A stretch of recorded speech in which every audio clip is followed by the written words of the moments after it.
Tonight we're going to be answering the most Googled questions. Why does God allow suffering? Why does God hate me?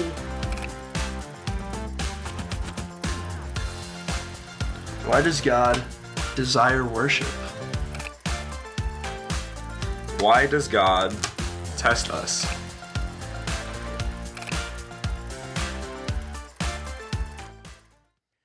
Well, what's up, guys? Hey, as we continue our series, we're going to be in the book of James. If you have a Bible, I invite you to grab it, go there. The book of James, James chapter 1 is where we're going to be. As you're turning there, as I was in football growing up, we would always have the most tough time of the year during off season. And so off season for us was very, very difficult with this specific coaching staff. So what we would have to do is we would max out, and then we'd have to lift at a certain percentage of our max one-time lift. And so sometimes you would be squatting at 85% of your max on the bar, and then immediately after you would have to go run a 200 meter that was also timed that you had to make. And there are guys that would actually faint, multiple guys that would faint while trying to squat and then go on this time 200 meter dash that if you missed your time, by the way,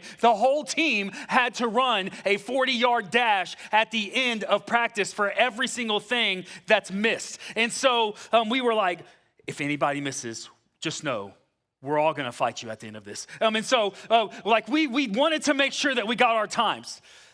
And everybody always thought about quitting. Especially, I remember one day, specifically, I didn't even know that you could do this, but this is what our coaches did. So we had 40-yard dashes that we had to make all at a certain time, and we continued to fail at the end of our offseason because we were so tired. And so they kept us all the way through. So we were in third period was athletics. There's 4 periods in the day. And then we had lunch right after athletics.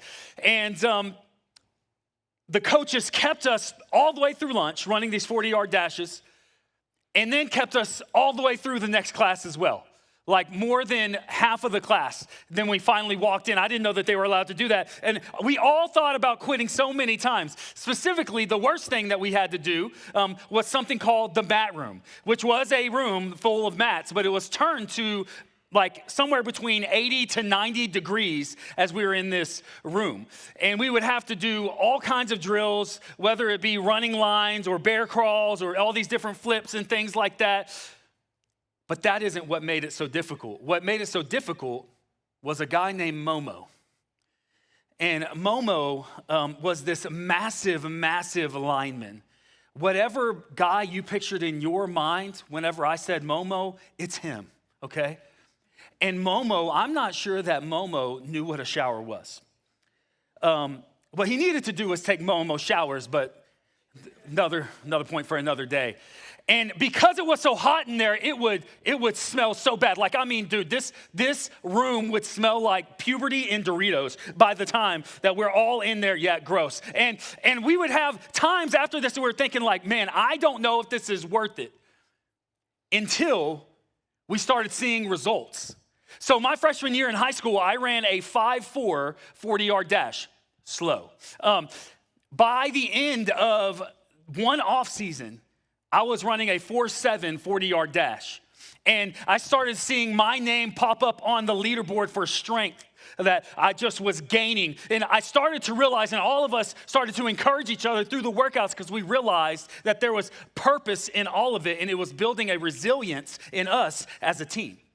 Now, here's why I start with that, because tonight we're answering the third most Googled question. And that question is, why does God test us? And understanding the answer to this question is critical, because if we get the right answer, it will set us up to have a resilient life and have strong trust in God, come what may, in the trials that will present different tests for us. We're going to dive into James chapter 1, verses 2 through 4, as we see the tension of this question dove into. It begins by saying, "Count it all joy, my brothers, when you meet trials of various kinds. For you know that the testing of your faith produces steadfastness. And let steadfastness have its full effect, that you may be perfect and complete, lacking in nothing." The first point as we dive into the tension of answering the question, why does God test us, is this: you can view trials through the lens of joy. That's what he begins with. He says that we would count it all joy when we meet trials of various kinds. Some small waves are gonna hit us, and then it's gonna feel like sometimes it's a massive crashing wave that's offering to possibly sink the boat that is our life, is kind of what we're gonna feel in moments. And we can count it all joy. That little word "all" is what really caused me to wrestle whenever I first started diving into scripture. I got to the book of James, and this word made me struggle because I just wanted to be like, do you understand, James, what you're saying? Like, Lord, do you understand what you're teaching through James as he's authoring this for us, for your church? All includes extremely difficult things. Can we really have joy in the midst of all of that? I feel like it's kind of like saying, like if you're going, yeah, sure, yeah, we can just have joy, James, that sounds great. After that, we'll jump on our unicorns together and ride off into Never Never Land, because this feels like a fairy tale. What do you mean, count it all joy? Until I started to understand what joy actually is. So joy is this thing that you choose as a Christian. Joy isn't a feeling. He's not saying feel happy. He's saying choose something. And we can choose joy because we know the ultimate outcome of all things. And this is what centers our life, to be sturdy in the midst of the storms that are sometimes raging and hitting against us, whatever trial may come our way. Understanding what joy means, it helps us to kind of make sense of being able to view our trials through the lens of joy. And I've actually witnessed people do this through very, very difficult things. So I had a professor in college, Dr. Fowler, and Dr. Fowler would share this story in his classes. He shared about how him and his wife were expecting their baby girl. And as they were expecting, they found out that there's some complications, and it was not going to be an easy pregnancy. Long story short, they ended up having their baby girl, and their baby girl only lived hours. And then he would turn and look at the class as he's sharing this story of his loss. And he would say, "You want to know what I named our baby girl? Joy." Like, why would he name her something like joy? And he told us the answer. He said, joy, because that's what she, in those hours that we had her, that's what she brought to our life. Joy, because I know that one day I'm going to be with her again. I have that hope as a Christian. And ultimately, joy, because I know God wins. This is why, how can you and I have joy no matter the circumstance? Because we know God wins. You and I can choose joy because of this. Like every single trial, massive like the one that he went through, or small, they all present a choice. Will we choose joy or not? What will you choose? What choice will you and I decide to make? Like, what if we had this perspective that no matter what kind of moment we're in our life, no matter what kind of trial we're going to meet, that we know that we can be stable because we believe in the facts that God wins, so we can choose joy. This is a truth that all of us need, because it says, and we know life has happened to us enough in this room that we know it's true. It says, "Count it all joy, my brothers, when you meet trials." Not if, but when. So we know that trials are inevitable. Like we're going over this tonight so that way we can be prepared. We can be prepared to know how to face whatever life may throw at us. So like how many of you are, would you say you are a procrastinator whenever it comes to tests, like in school? How many of y'all raise of hands if you were a procrastinator? So I was a pretty big procrastinator myself multiple times in college. Not all the different things that I was in, but there's multiple classes that I would wait till the very day before the test. And there's a couple times that I remember even getting, and maybe you've done this, but I would get like 2 energy drinks. I would start at like 8 p.m. I would start downing them and I'd try to sip on them like to get like the energy throughout the night. And then when I ran out of the energy drinks, I was like, I think a third one might be not good for my heart. And so I instead of having another energy drink, I had a full pot of coffee. I'm not sure that that's any better. But I would just try to cram study for the test. And here's the thing, like, it worked. Like, I mean, at least to a certain degree, literally the degree that I got. But it worked to a certain degree. Some graduate, summa cum laude. I graduated, thank you, laude. And so so it did work to a certain point.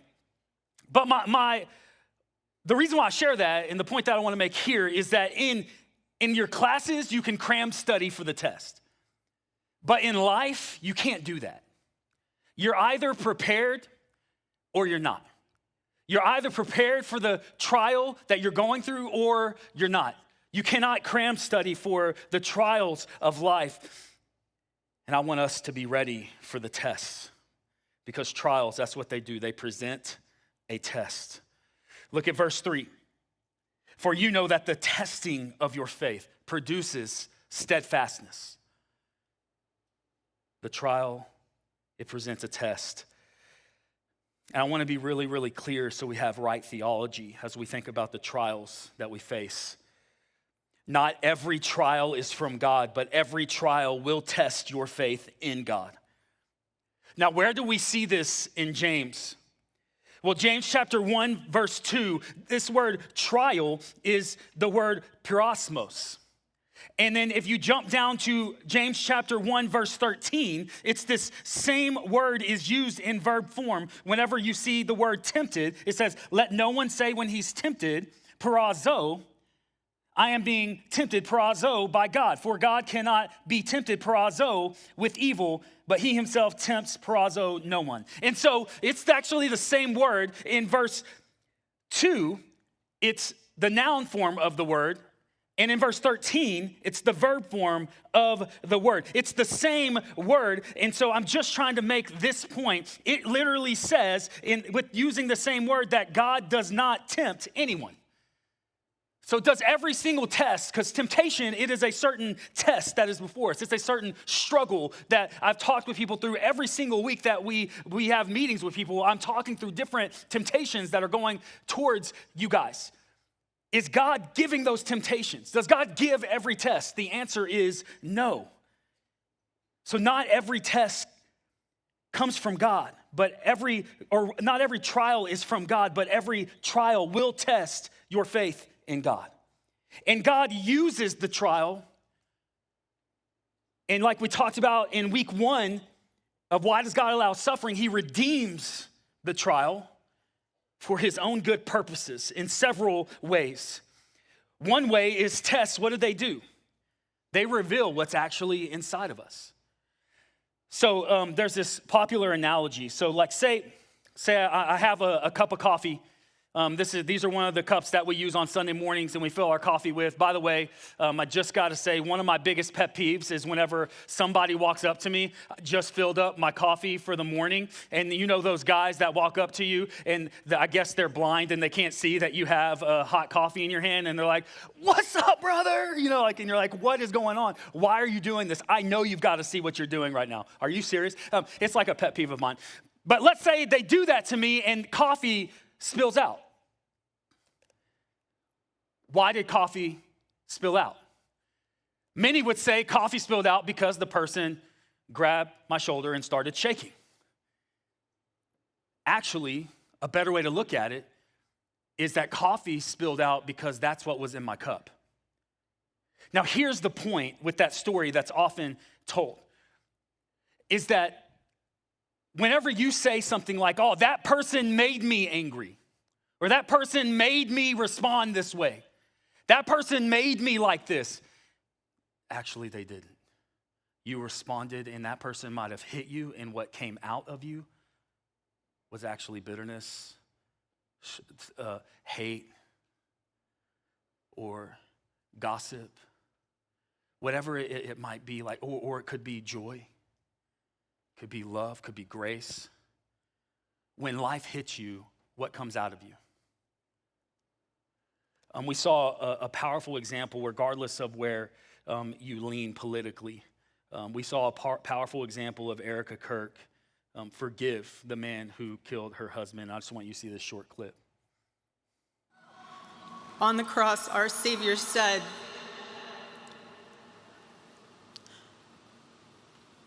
"Father, forgive them, for they not know what they do."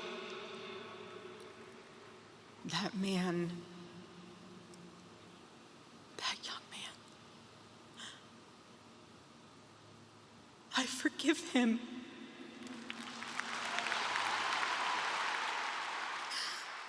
Now, I know that many of us in the room, we saw that, but I think we can celebrate the fact that that's what spilled out of her in that moment, that she chose forgiveness. And that's just what came, because in that she didn't have time to go and prepare.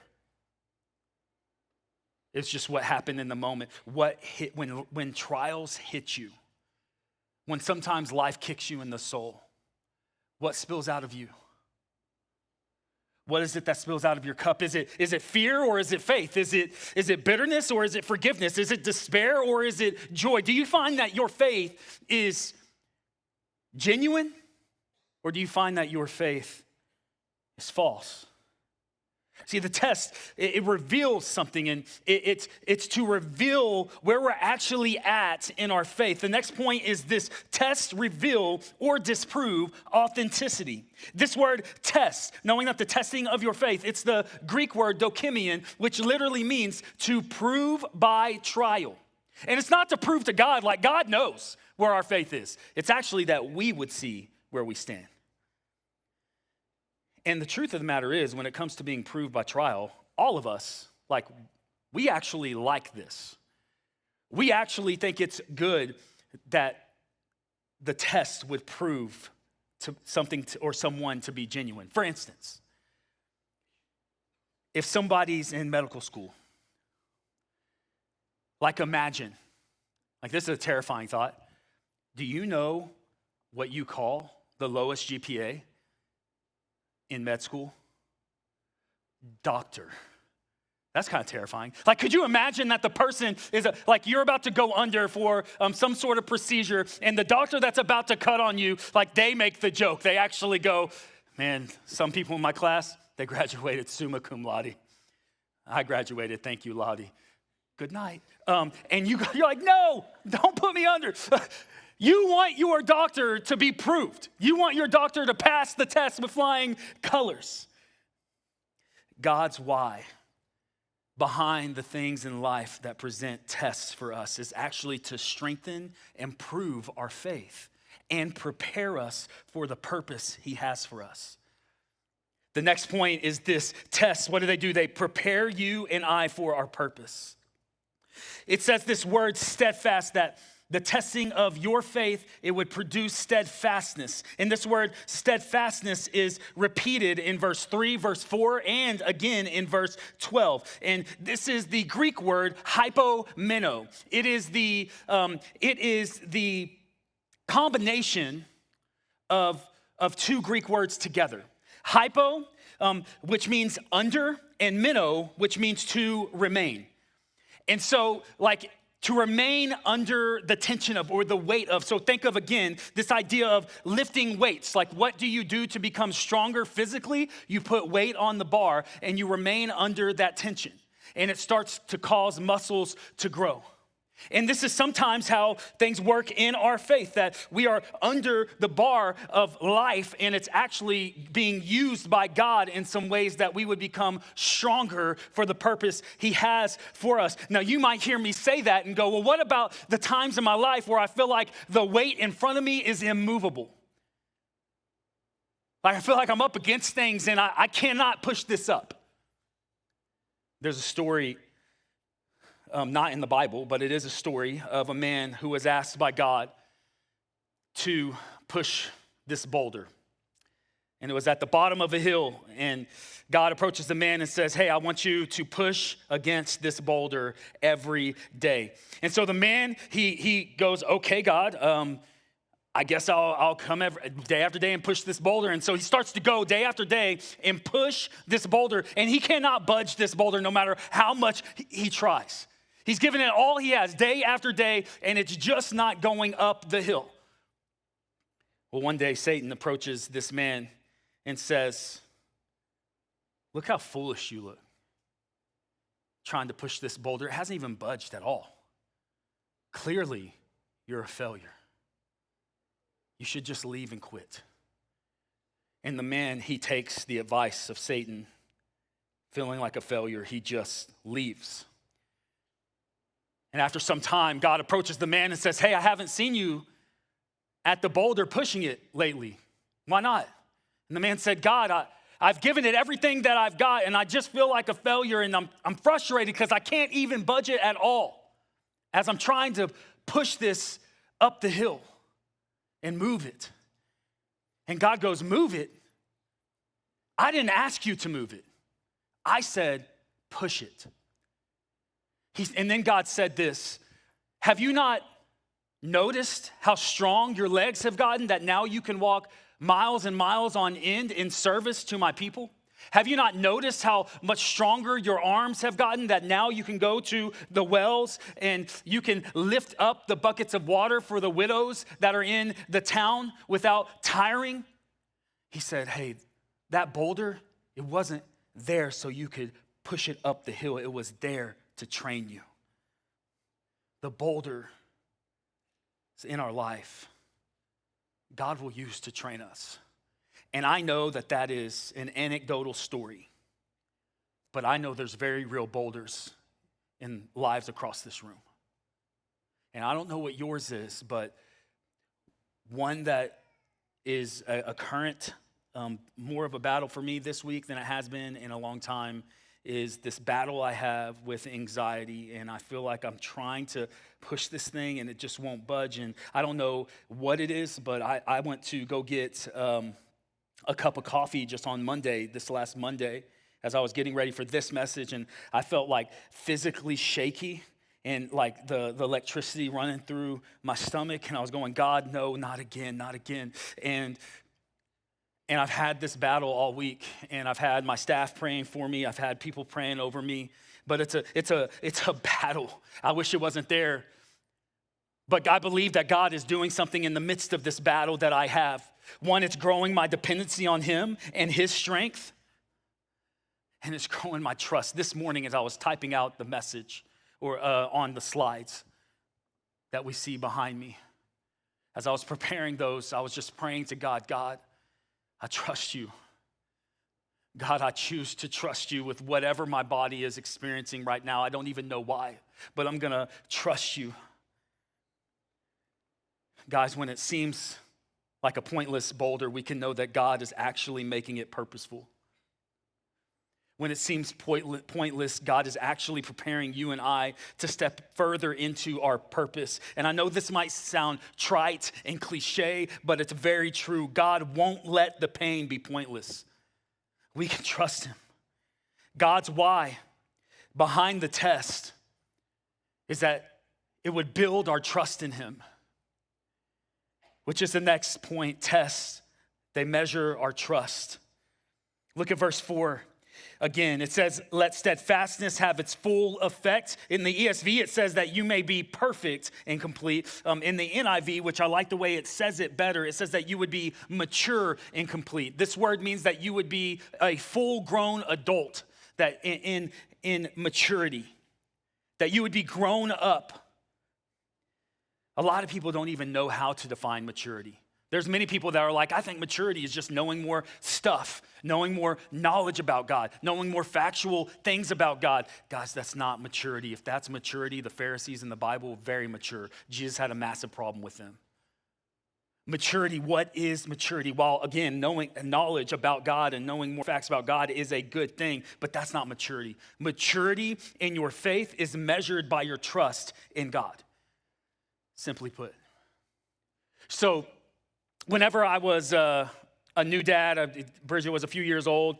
She was already talking in full sentences with us though, which is important for knowing for this story. I had gotten some hot wings for Carrie and I. So went to Wingstop, got some hot wings. I believe I had like the regular buffalo. And Bridget was there and she saw what Carrie and I had, these wings in front of us. And then she had her little baby mush food or whatever. And she was like, this isn't cutting it. I want what you have. And so she started saying, I want one, I want one. And then she started screaming at me, I want one, I want one. And I was like, no, ouch, burn mouth, you don't want. And she just would not let up. And so, hey, I don't know if I should have done this.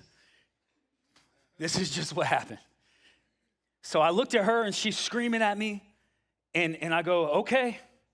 And I go, I want to tell you right now, like, hey, this dad thing, you could say as I'm holding this out, I'm like, you could say I was just winging it. I thought I'd go out on a limb and say that one. But I'm holding the hot wing out.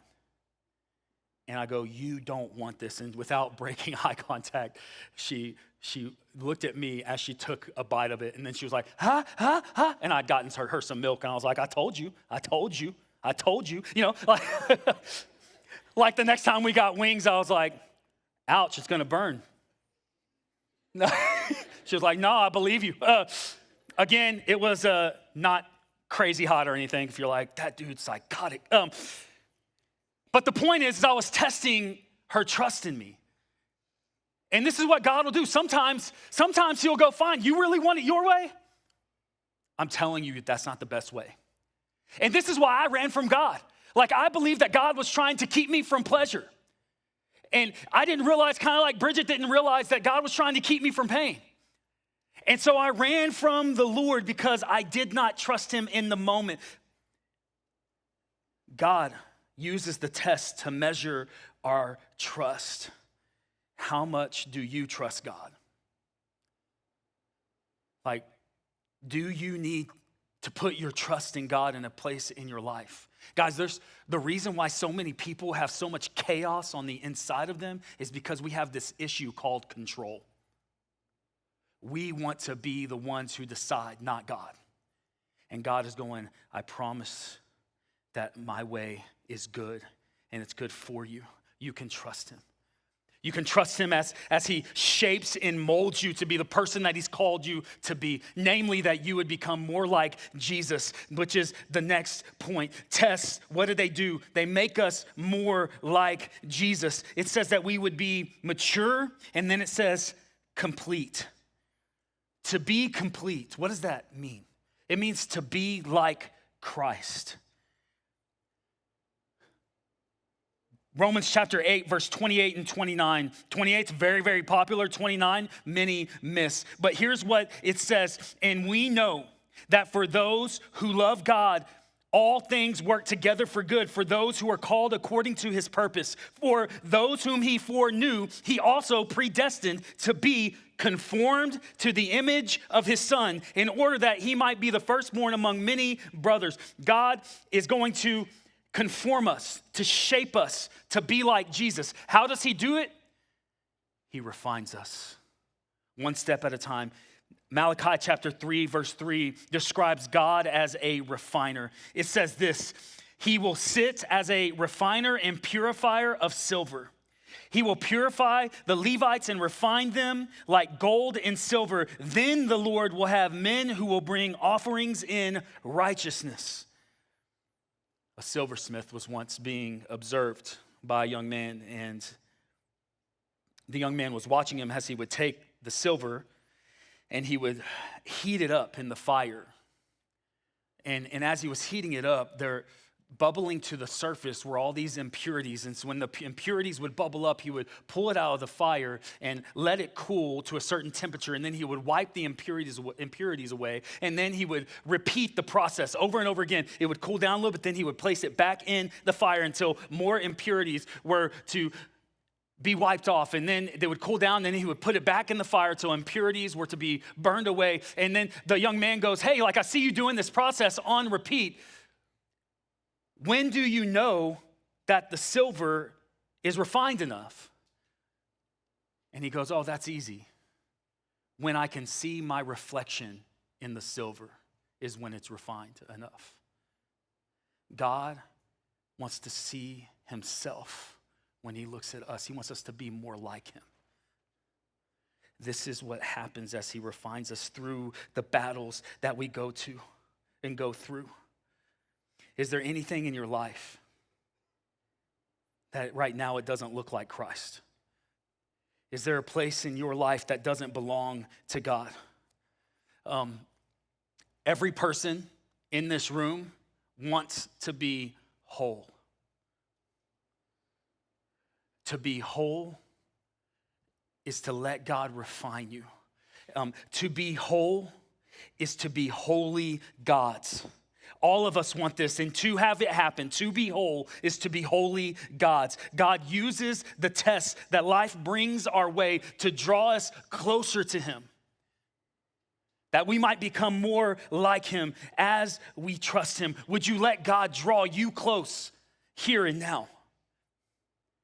He is our firm foundation, that no matter what comes against our lives, no matter what trial we're going against, he's the firm foundation that we stand on, and he's not gonna let you sink.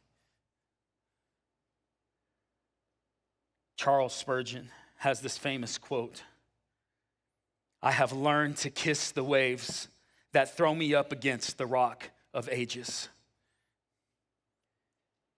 And no matter what is hitting me, no matter waves that are crashing over me, at the end of the day, I just go to Christ, and he is my firm foundation.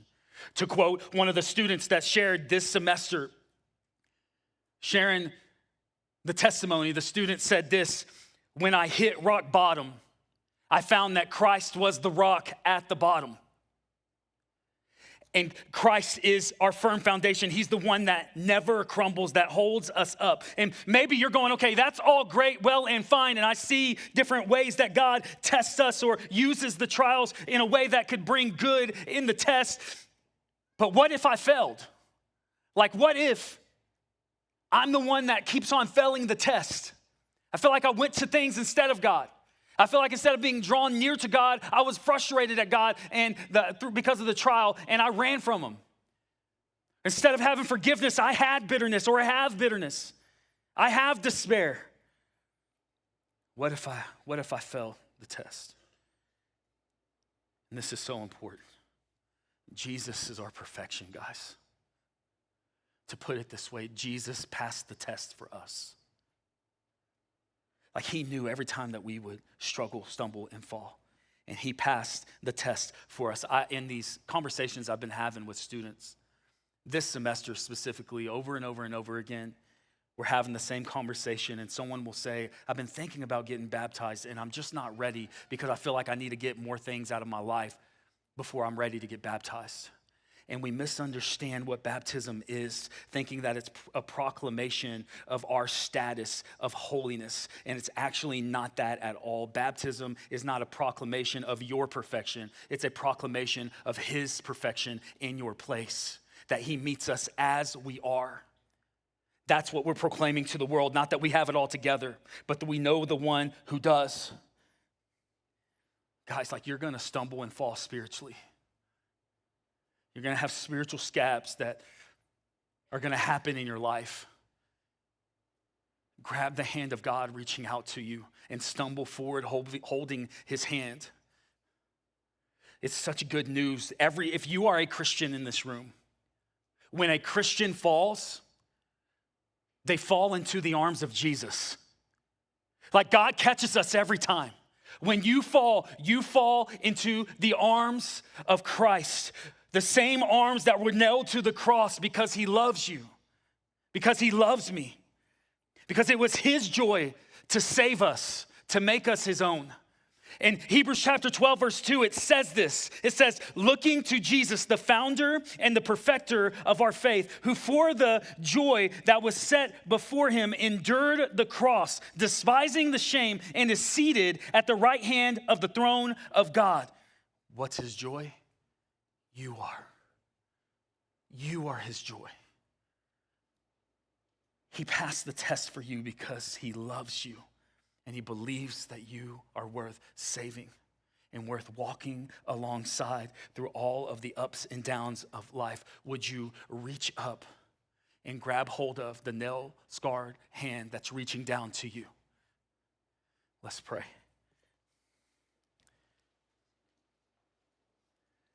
God, I pray that this would be true for us. That, Lord, in this room, we would count it joy when we meet trials of all kinds. That we would know that the testing of our faith, it produces steadfastness. And God, that we would let steadfastness have its full effect as you mature us and make us more complete, lacking in nothing. And God, we thank you that every time we fall, you catch us. And I don't know where you're at. I don't know what kind of small trial, big trial you're in. Maybe this has been the prayer you've been asking God, why am I being tested? Just know that no matter where you are in the test, you have a God that you can truly trust, and he's there. He's not going to leave. Let's stand as we continue to worship.